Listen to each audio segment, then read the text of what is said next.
Protecting the environment is a priority for many cattle producers, and the USDA's Natural Resources Conservation Service is helping make that possible.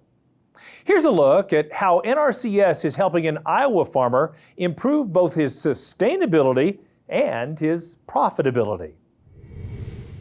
It's early morning in western Iowa, and Steve and Michelle Sprague are out checking their cattle.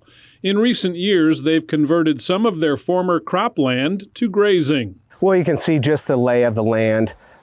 We farm a lot of things that we probably shouldn't, that would be much better suited to pasture. But if we can increase the pounds of beef on each acre that we have by changing our grazing management, that allows us to raise more beef on that same amount of acres, and I think can compete with the profitability of corn and soybeans. I wanted cows when we got married and told him that. I don't know if he believed me, but I was very adamant that we should have cows someday. But then once we had the cows, I thought goal achieved, and I was ready to just take care of cows and move on. He has really looked into some of the local programs and the programs that NRCS offers to help improve our farms and our pasture ground and implement watering systems and rotational grazing systems and ways to really improve the land and improve the cattle and improve the lifestyle for us in running cattle on pasture. They have stepped up and they have looked at, I got the steep hills here, what's the best land use? It's getting it seeded down. If I seed it down, what's the most profit potential to make this work in our operation and lifestyle? It's cows. So they are using the right system for their land. Looking to improve herd health, the Spragues shifted calving to late spring, keeping their cows on pasture rather than in a dry lot. And working with the USDA's Natural Resources Conservation Service, they added fencing and watering facilities to support a rotational grazing system. When I first got the idea to start the rotational grazing, I really didn't have intentions of doing daily moves. So we thought, well, maybe we'll cut this piece into 4 paddocks. As we started to explore that, research it a little more, and actually put that into practice, we've gone all the way to daily moves now. I think it's best for the soil, for the pastures, and for animal health as well. The results of the Spragues going to a daily move has been exponential. They have improved their overall forage production, improved their soil health, and their overall herd health. In theory, you can probably eventually almost double your grazing capacity. Now, that takes time. It does not happen overnight. But that, as people go into rotational grazing, they can do one of 2 things. Either extend their grazing period so they have less hay to feed out there, or increase their cow herd.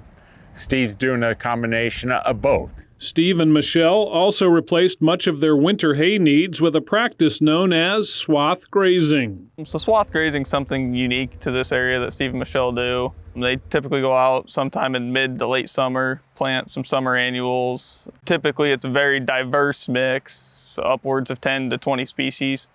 Mow that down December, January, and swath, put it in windrows for the livestock to graze throughout the winter. It's great for the soil health, provides diversity out there, reduces compaction. It's a lot less trips across the field than baling it. It's great to have livestock out there, spreading the nutrients back out. It's simply putting up or taking down poly wire. You don't have to start a tractor every day. You don't have to haul hay out to the cows every day. Basically, I swath it and windrow it and set up fence and just allow the cows to graze that and feed themselves. So with using the swath grazing, we were able to cut our fed hay in half this last year, actually less than half from the previous year. Much of what the Spragues have accomplished on their land has been with help from the local NRCS team. I just thought it was a great resource to start with the local NRCS. They've got a lot of knowledge. They have several different cost share options that allow you and help fund these changes. For instance, going from farm ground to permanent pasture. They've got some cost shares to help with the interseeding, with the internal fencing and paddock management. I think we've definitely made a lot of progress in a more direct path and also a faster path in working with NRCS than what we would have on our own.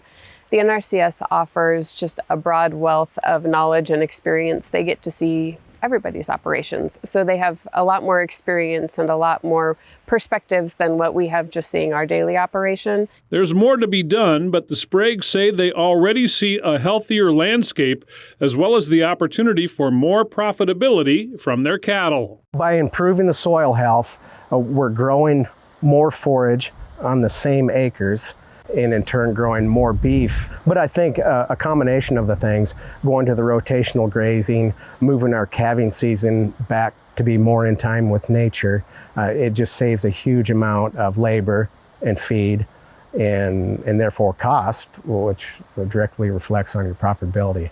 Reporting from Audubon County, Iowa, I'm Brian Baxter for NCBA's Cattleman to Cattleman. If you have conservation practices you'd like to put in place on your operation, you should start by visiting with your local NRCS office about the technical and financial assistance they provide. Go to the website nrcs.usda.gov to find an office near you.